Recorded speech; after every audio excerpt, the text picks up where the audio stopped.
Bienvenidas de nuevo. ¿Tenemos audio? ¿Me escuchan bien?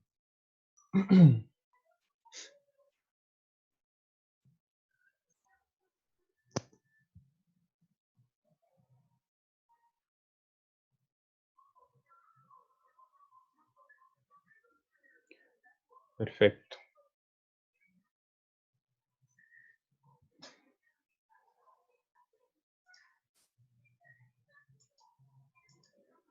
Vamos a dar entonces continuación. Lo último que habíamos mencionado acá es que la exploración de las mucosas entonces debe hacerse a ambos lados para determinar si realmente el problema de salud está presente en ambos lados o pues es un proceso que es general o es solamente local, ¿sí?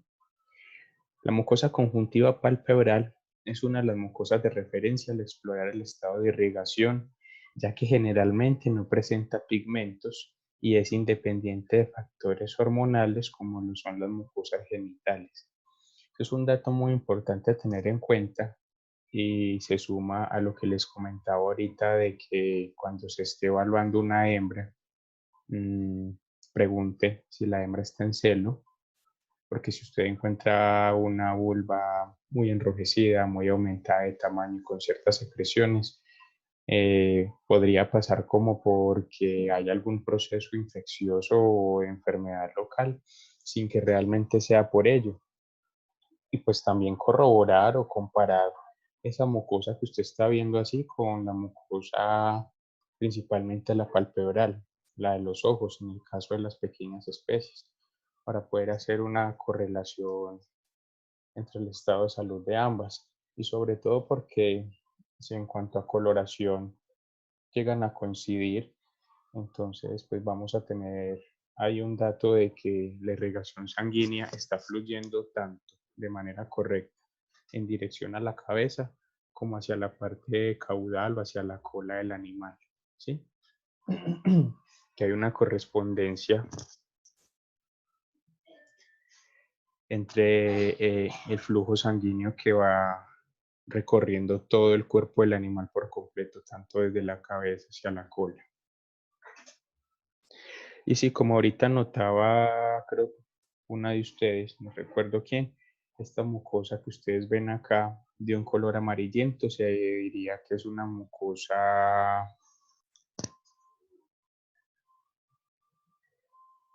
Dame un segundo, por favor.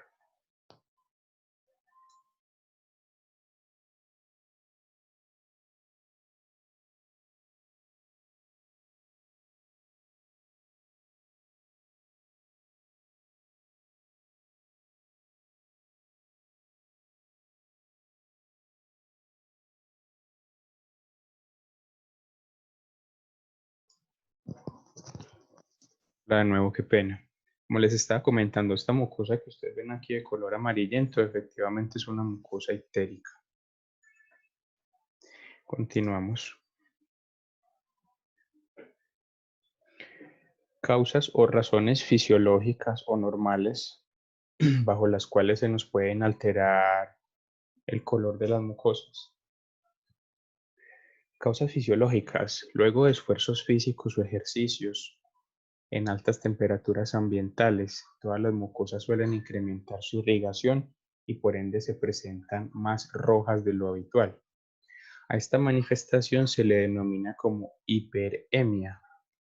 Hiper de alto o de incrementado y emia, en este caso haría referencia al color rojo debido a la mayor cantidad de sangre que albergan estas mucosas. La mucosa bucal, por ejemplo, tiene un ligero incremento de color durante la ingesta de los alimentos y es normal. ¿Sí? Es una zona que en el momento está en actividad, entonces esto explicaría el por qué se pongan enrojecidas las encías de un animal que está consumiendo alimentos. La mucosa vestibulovaginal en el anestro y el metaestro es de color rosado pálido. Vamos a hablar de lo siguiente. Cuando nosotros hablamos de anestro, estamos hablando de la ausencia de estro. ¿Sí? An, recuerdan, an significa sin estro, sin estro. ¿Sí? No hay presencia de estro. Y metaestro hace referencia al mismo estro, pero cuando estamos hablando del ciclo, del ciclo estral de la vaca. La vaca cuando no está en calor no se le llama que está en anestro, sino que está en metaestro. En los demás animales sí se habla que están en anestro. Ahí pues como un dato curioso a tener en cuenta. Entonces retomemos, la mucosa vestibulovaginal para estos casos se nota de color rosado pálido. Durante el proestro, o sea antes y durante el estro, al igual que durante el periodo del parto, el color se no pone rosado intenso o incluso rojizo, con vascularizaciones, o sea que se evidencian los vasitos sanguíneos más allá del color rojizo que tengan las mucosas. Y hay presencia de cierto tipo de flujos o fluidos que se generan en esta zona. Flujos que, como estamos hablando de situaciones fisiológicas, son flujos normales. ¿Sí? No tiene nada que ver con infección localizada ni nada. Ahora hablemos de las causas patológicas o de enfermedad que modifican el color de las mucosas. Las modificaciones de color pueden ser por incremento, disminución o cambios en la coloración normal de las mismas, que deberán ser debidamente interpretados por el clínico. Las causas involucradas en estos cambios pueden ser de origen vascular, ¿sí? Por la cantidad de vasos sanguíneos que estén allí presentes, causas hemáticas, por el aumento en el flujo de sangre o disminución en el flujo de sangre hacia ese sitio donde nosotros vamos a evaluar las mucosas. Pueden ser de origen pigmentario, como lo sería el caso de las mucosas ictéricas, bajo las cuales nosotros tenemos gran cantidad de bilirrubina corriendo por los vasos sanguíneos. Y la bilirrubina, que es lo que resulta después de que los glóbulos rojos han explotado, se han lisado, esa bilirrubina le da el color amarillo a la sangre que posteriormente se refleja en ese color amarillo que nosotros vemos en las mucosas, así tal cual como en esta imagen que estamos viendo ahorita. Y pueden haber causas de otro tipo también. en algunos casos por falta de oxígeno, por ejemplo, que la sangre deja de transportar oxígeno, entonces se va volviendo de un color entre morado y azul. Y ese mismo tono de color lo adquieren las mucosas, pasando a conocerse lo que son las mucosas cianóticas. Cianóticas se los voy a escribir en el chat o se los voy a recordar porque ese término ya lo habíamos visto. ¿Sí? Viene de ciano, que hace referencia al color azul o morado, algo así, estoy hablando de memoria. Y es por esa coloración que usted puede notar en algunas mucosas de animales carentes de oxígeno o bajo ciertos tipos de intoxicación, en las cuales disminuye la captación de oxígeno en la sangre, se pueden volver así también de ese tono azul.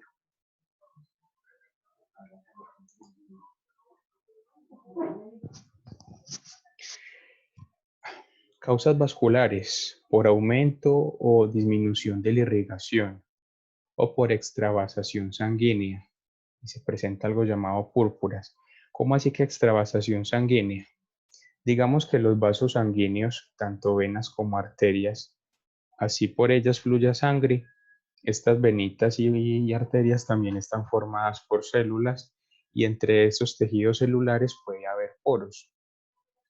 Los poros que hay en los vasos sanguíneos pueden llegar a ser tan grandes que la sangre literalmente se va a salir de la vena o de la arteria hacia el espacio exterior del vasito. Por eso llamamos extravasación a ese fenómeno, cuando la sangre se sale de las venas o de las arterias y empieza a acumularse debajo de los tejidos y se generan lo que se conocen como púrpuras o en términos más coloquiales los famosos morados. ¿Sí?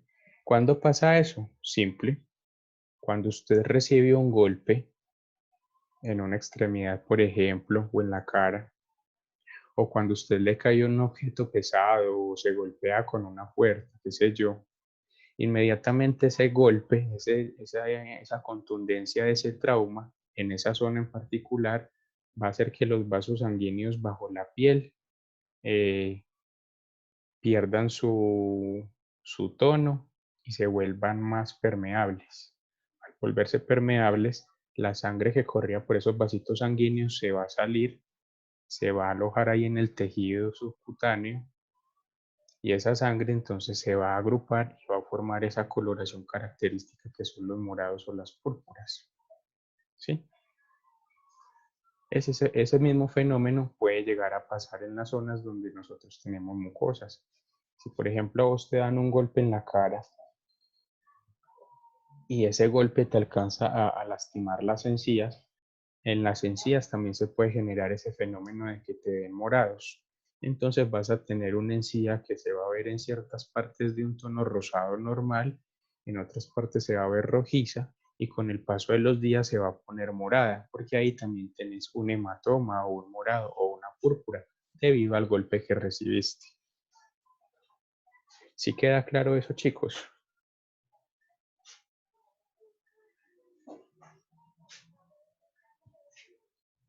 ¿Sí queda claro? Me dicen que sí, muy bien. Continuamos acá. El incremento de color de una mucosa, ¿sí? Por aumento de la irrigación se llama enrojecimiento. En este caso, las conjuntivas se presentan de color rojo intenso. Es un color que parece incluso rojo brillante, como el de la carne así tal cual, cruda. Por contraparte, la disminución, denominada palidez, disminución pues del color de las mucosas, se caracteriza por un matiz débil rojizo que puede, en casos graves, llegar al color porcelana, o sea, completamente blanco. Causas primarias de esto son la isquemia. ¿Qué es la isquemia? La isquemia es el menor aflujo de sangre por vasoconstricción. ¿Qué quiere decir? Que los vasos sanguíneos se empiezan a contraer sobre ellos mismos o a estrechar tanto su luz, ¿sí? A estrecharse tanto sobre sí mismos que llegan a ser de un diámetro tan pequeño que la cantidad de sangre que fluye por ahí no alcanza a ser igual a la sangre que fluiría bajo situaciones normales. Y al no ser la misma cantidad de sangre la que fluye por esos vasitos que están constreñidos, entonces esto afecta directamente al color de las mucosas, que ya no se van a ver rosadas, pálidas o rojizas, sino que van a empezar a verse pálidas o incluso blancas. ¿Sí? ¿De qué otra manera encontramos palidez en las mucosas? Más allá de que haya una isquemia o una disminución del flujo de sangre porque los vasos se vuelven pequeños, también se puede dar cuando el animal presenta un estado de anemia, un estado anémico. Anemias, hay muchos tipos de anemias, dependiendo la causa que las genere. Pero si en algo coinciden todas es que cuando un animal presenta anemia, las mucosas siempre se van a ver muy pálidas. ¿Sí? Porque al haber anemia, la producción de glóbulos rojos allá en la médula ósea de los huesos se va a ver disminuida y esos glóbulos rojos van a estar en la sangre, ahí corriendo los vasos, las arterias y las venas en menor cantidad, y al ir en menor cantidad, pues también van a llevar oxígeno y nutrientes en menor cantidad. Por eso que un animal anémico empieza a ver que pierde peso, pierde condición corporal, se ve en un estado demacrado, y es porque no tiene en su organismo la cantidad de sangre suficiente que transporte el oxígeno y los nutrientes que todo el cuerpo necesita para poder mantenerse y ganar tejido y construir tejido y ganar peso. Esto, animales anémicos siempre tienen las mucosas muy pálidas, pero no siempre todas las mucosas pálidas van a indicar que un animal tenga anemia, ¿sí? Esa anemia está dentro de los diagnósticos presuntivos, ¿sí? El diagnóstico que usted cree, bueno, este animal tiene mucosas pálidas, posiblemente tenga anemia, pero usted no puede asegurar que tenga anemia hasta que no haya descartado otras opciones, como por ejemplo la que les mencionaba acá, una isquemia primaria o un menor flujo de sangre por vasoconstricción, o inclusive si el animal tiene en el momento una hemorragia muy profusa, una hemorragia interna, por ejemplo, o una hemorragia externa que usted la puede evidenciar, eso va a conllevar a que las mucosas se vayan poniendo blancas como un papel y el animal parezca anémico. Y efectivamente está anémico, pero es una anemia que está relacionada con una hemorragia, con una pérdida masiva de sangre y que puede llevarse al animal en cuestión de minutos. No es una anemia como la que se da en algunos casos, que es por falta de hierro en la alimentación, que pues esa puede durar por muchos días o incluso meses en un paciente. Continuemos acá. Causas hemáticas relacionadas con el cambio de color de las mucosas. Las alteraciones cualitativas o cuantitativas de los componentes sanguíneos. Aquí volvemos a tocar el tema de la anemia, que es la deficiencia en el transporte de oxígeno por parte de la sangre, debido a que disminuye el volumen de sangre como tal. Entonces estamos hablando de una anemia hipovolémica. ¿Qué es eso de hipovolémica? Sencillo. Hipo, disminución. Volémica o volemia, habla del volumen. Disminución en el volumen de la sangre. Esta disminución del volumen sanguíneo o hipovolemia conlleva una anemia hipovolémica, ¿sí? Y por ende a que unas mucosas se vean pálidas. Una disminución de la hemoglobina, por ejemplo, en la sangre, también hace que las mucosas se vean pálidas. A eso se le llamaría anemia hipocrómica. Hipo, disminución. Crómica viene de cromos o de color, una disminución en el color. Y como la hemoglobina es la que le da el color a la sangre, entonces al disminuir la hemoglobina, estamos disminuyendo el color de la misma. Anemia hipocrómica.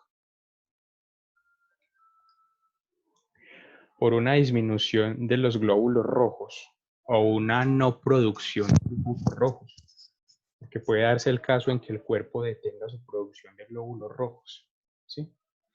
En ese caso estamos hablando de una anemia aplásica. Aplásica hace referencia a que no hay producción, no hay formación de glóbulos rojos. O en el peor de los escenarios podemos tener una anemia donde no haya producción de glóbulos rojos, donde haya muy poca hemoglobina y donde haya una pérdida considerable del poco volumen sanguíneo que hay. ¿Sí? Eso se puede manifestar junto también. Cada cosa por separado tiene un tratamiento específico, pero ya cuando están juntas el tratamiento es mucho más global y más agresivo. Lo que les comentaba ahorita, la cianosis, cuando la mucosa se ve de color azulado.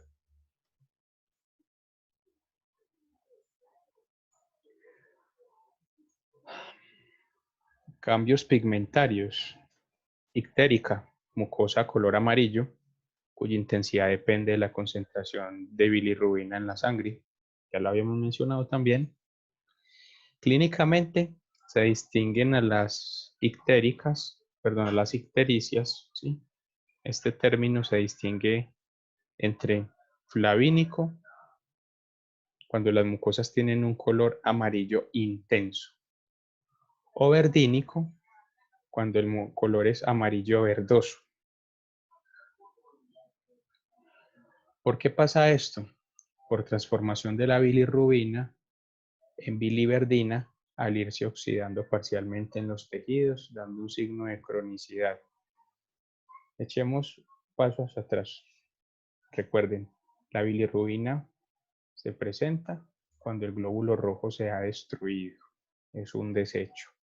Este producto de desecho que nos está generando una ictericia flavínica, o sea, de un color amarillo intenso. Esta bilirrubina pasa por ciertos procesos en los cuales va perdiendo propiedades químicas. Aquí nos dicen que se va oxidando, o sea que la cantidad de átomos de oxígeno que tiene esta bilirrubina va disminuyendo considerablemente hasta que se va tornando de un color que pasó de ser amarillo intenso a amarillo verdoso. Entonces una ictericia se puede convertir de flavínica a verdínica y es un proceso natural por los cambios químicos que pasa esta bilirrubina.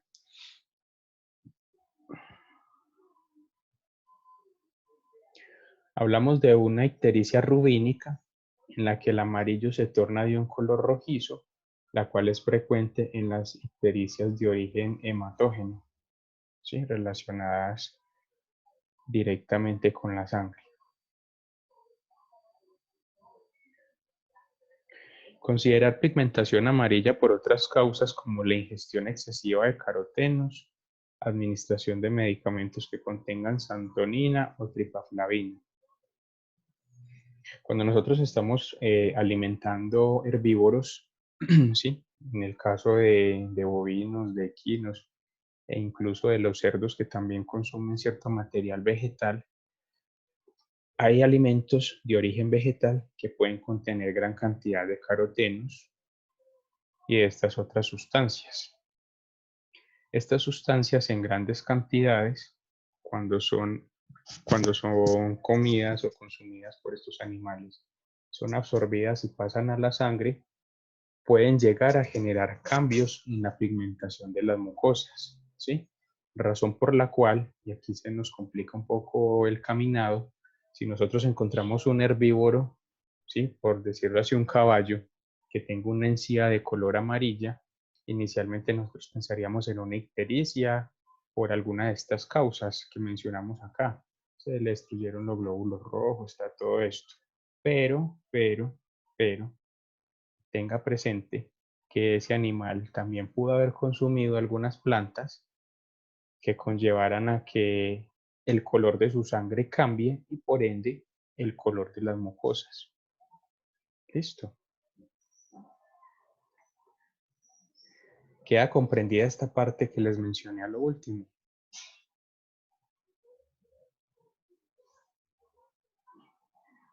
¿Estamos claros hasta acá, chicos?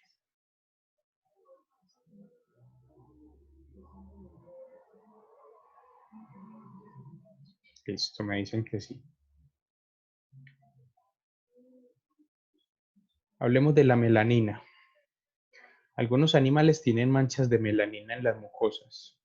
Estas manchas son casi siempre congénitas y sin ningún significado patológico. Cuando al inicio les mencionaba que en algunos animales se pueden presentar como lunares oscuros, cafés, negros o morados en las mucosas, ¿sí? O en la lengua. Estamos hablando de la melanina, que es aquella sustancia que le da el color natural a lo que es nuestra piel, ¿sí? Nuestra piel es del color que es gracias a la cantidad de melanina que en ella hay. A mayor cantidad de melanina, la piel se va a ver más oscura. A menor cantidad de melanina, la piel se va a ver mucho más clara. Hablando en el caso, por ejemplo, de los animales que son albinos, tenemos pues que sus cantidades de melanina son muy escasas y por eso su piel se ve así, casi blanca.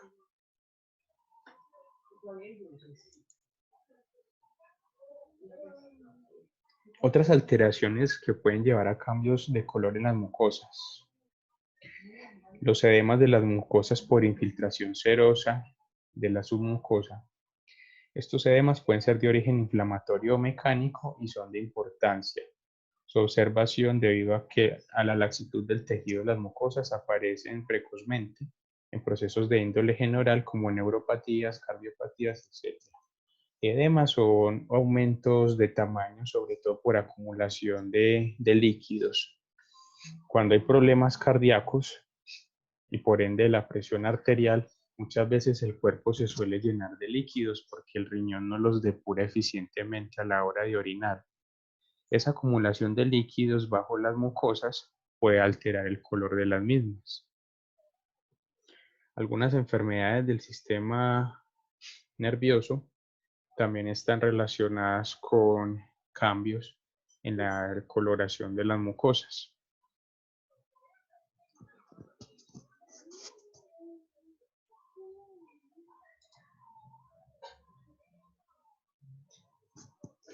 Ya hablamos de mucosas, ahora vamos a hablar de lo que son los linfonódulos o los ganglios linfáticos, ¿sí?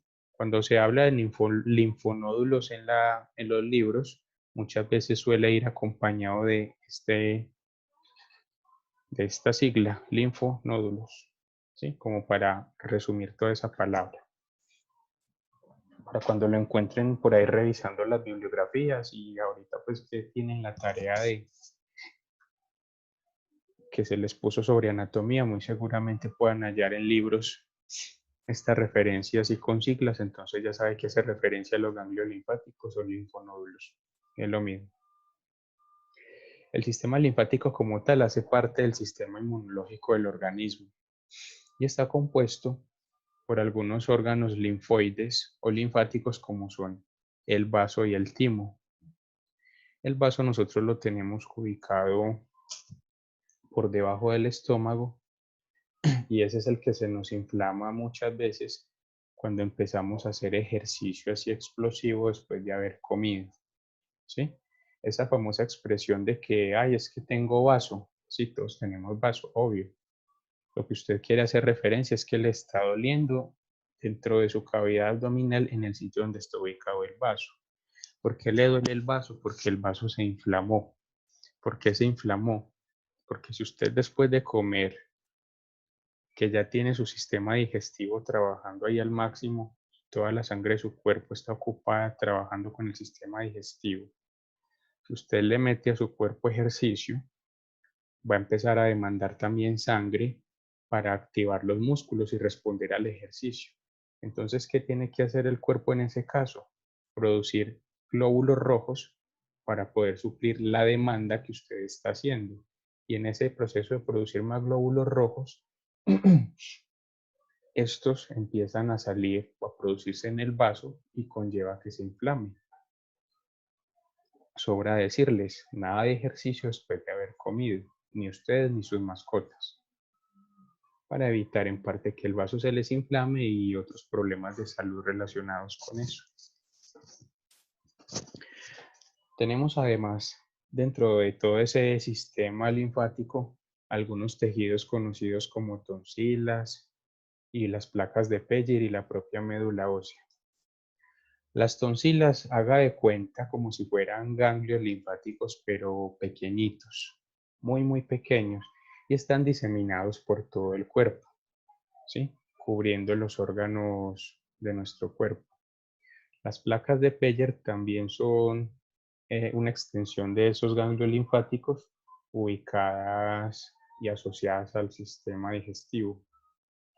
La médula ósea, que es la parte interna de los huesos largos de nosotros. Huesos largos, hago referencia a los huesos de las piernas y de las manos, que es donde se producen los glóbulos rojos y blancos. También se considera tejido linfático, porque allí se producen glóbulos blancos. Igual tenemos los vasitos linfáticos, que son los que se encargan de transportar esa linfa o esa sustancia eh, que recoge los desechos generados en todos los órganos del cuerpo después de los procesos de respiración, de obtención de oxígeno y de nutrición, y propiamente los linfonódulos, como podrían ser, por ejemplo, las amígdalas. Las amígdalas son linfonódulos, son ganglios linfáticos que a muchos de nosotros, aunque pues no es el caso mío, se nos suelen inflamar en ocasiones cuando tenemos infecciones, principalmente hablando de ellos, infecciones de tipo respiratorio. Los ganglios linfáticos diseminados a lo largo de la red vascular linfática, o sea, los que viajan pegados o adheridos a los vasos linfáticos, representan barreras que se oponen al avance o progreso de los procesos patológicos, o sea, de enfermedad, por lo cual la afección de los linfonódulos es interpretada como una reacción de carácter defensivo.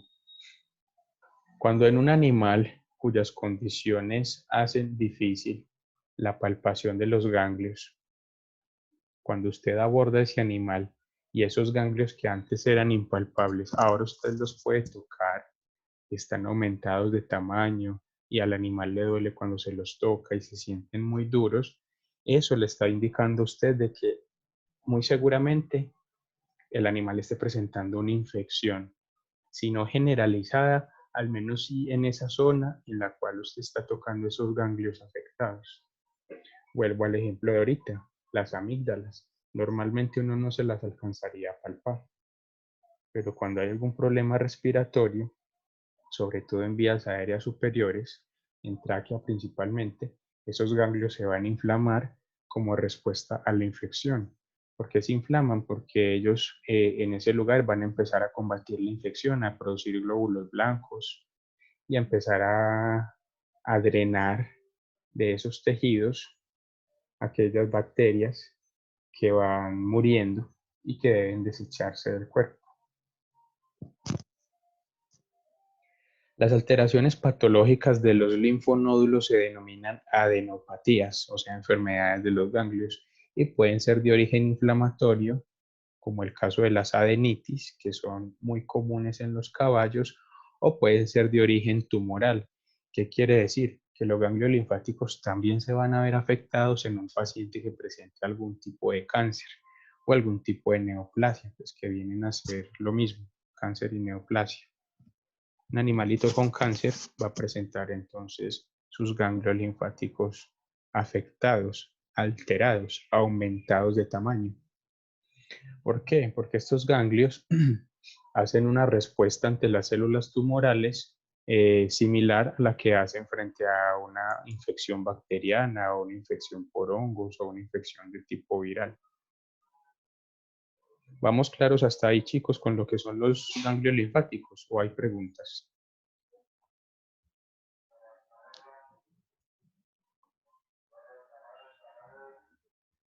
¿Tenemos preguntas?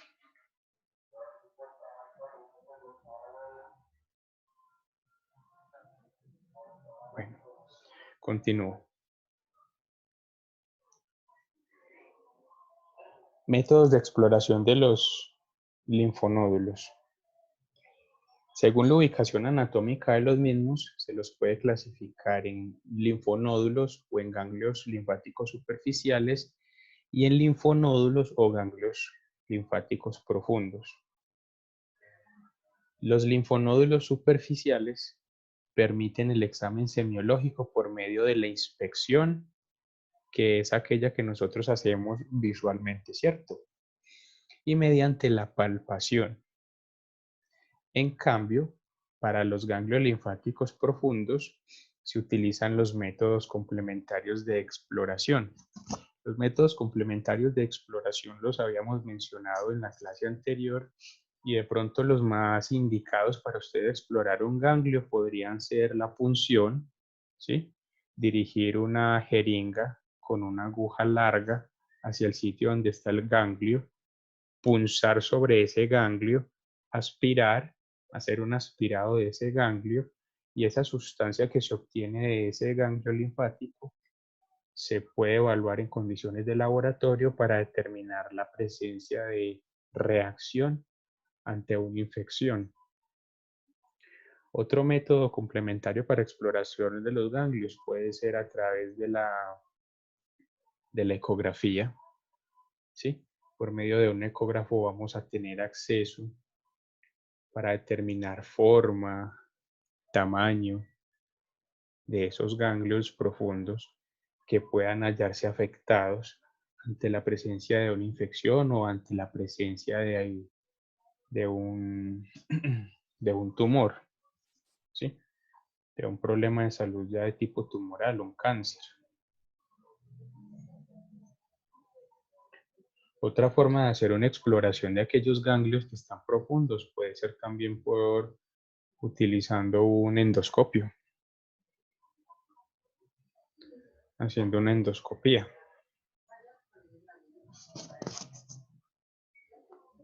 A través de la inspección, que es observando la proyección de los linfonódulos superficiales o ganglios superficiales, los datos que vamos a obtener son el estado de la piel. Puede observarse depilaciones, cicatrices, cambios de color como enrojecimiento de la piel a causa de una inflamación o erizamiento de los pelos en la zona. Cuando hay unos ganglios superficiales que están afectados, esa afectación que está pasando esos ganglios, esa afección, perdón, se puede evidenciar con cambios en la piel que está alrededor de esos ganglios. Entonces vamos a notar depilaciones, que falta poco pelo. Puede haber cicatrices. ¿Por qué se dan las cicatrices? Porque pues, el animal puede llegar a sentir una molestia en ese ganglio superficial y a raíz de esa molestia puede empezar a rascarse o puede empezar a morderse o a lesionarse. Detrás de eso pues están las cicatrices y los cambios de color, el enrojecimiento que conlleva el aumento de tamaño de esos ganglios y muy seguramente el hecho de que el animal esté ahí lamiéndose, rascándose, mordiéndose.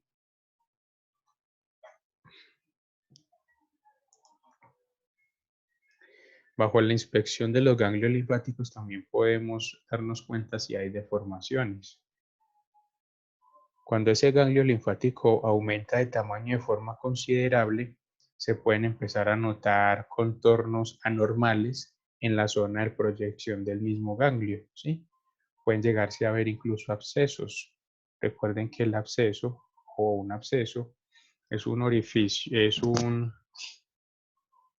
es cuando aumenta la cantidad de pus que hay dentro de un órgano y que normalmente o generalmente ese absceso está buscando exteriorizarse, está buscando una salida al exterior. Es ahí cuando nosotros interferimos drenando los abscesos, bien sea utilizando una jeringa con una aguja que permita extraer esa sustancia del absceso o ya directamente haciendo un corte sobre el absceso para que ese líquido o ese pus que se encuentra ahí atrapado, ¿sí? Ese trasudado, recuerdan el término que lo mencionamos en la clase anterior, pueda salir de ese sitio.